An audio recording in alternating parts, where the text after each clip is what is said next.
మన ప్రభువైన యేసుక్రీస్తు నామము పేరిట ఈ ఆడియోను వింటున్న మీ అందరికీ హృదయపూర్వక వందనములు. ఆదికాండము 1వ అధ్యాయం. ఆదియందు దేవుడు భూమ్యాకాశములను సృజించెను. భూమి నిరాకారముగాను శూన్యముగాను ఉండెను. చీకటి అగాధ జలము పైన కమ్మియుండెను. దేవుని ఆత్మ జలములపైన అల్లాడుచుండెను. దేవుడు వెలుగు కమ్మని పలుకగా వెలుగు కలిగెను. వెలుగు మంచిదైనట్టు దేవుడు చూచెను.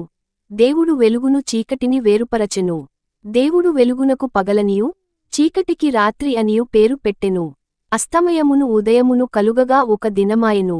మరియు దేవుడు జలముల మధ్య నొక విశాలము కలిగి ఆ జలములను ఈ జలములను వేరుపరచును గాకని పలికెను.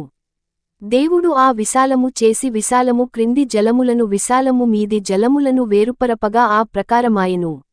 దేవుడు ఆ విశాలమునకు ఆకాశమని పేరు పెట్టెను.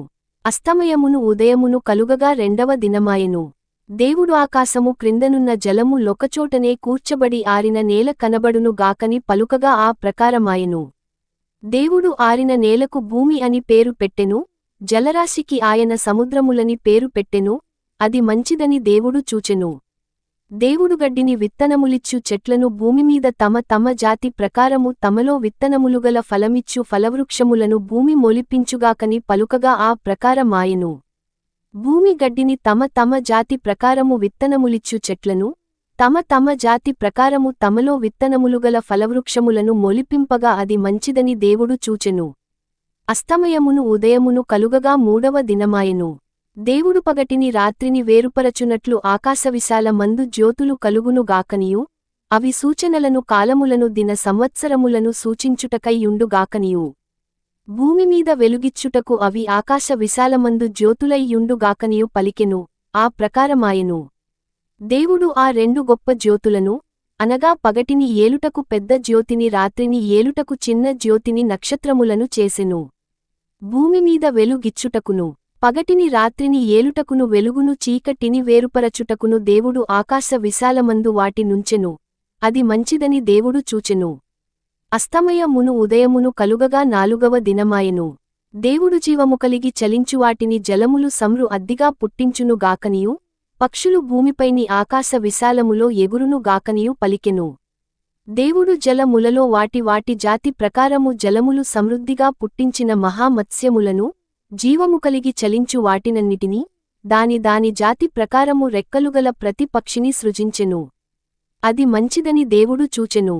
దేవుడు మీరు ఫలించి అభివృద్ధి పొంది సముద్ర జలములలో నిండియుండుడనియు పక్షులు భూమిమీద విస్తరించును గాకనియు వాటిని ఆశీర్వదించెను.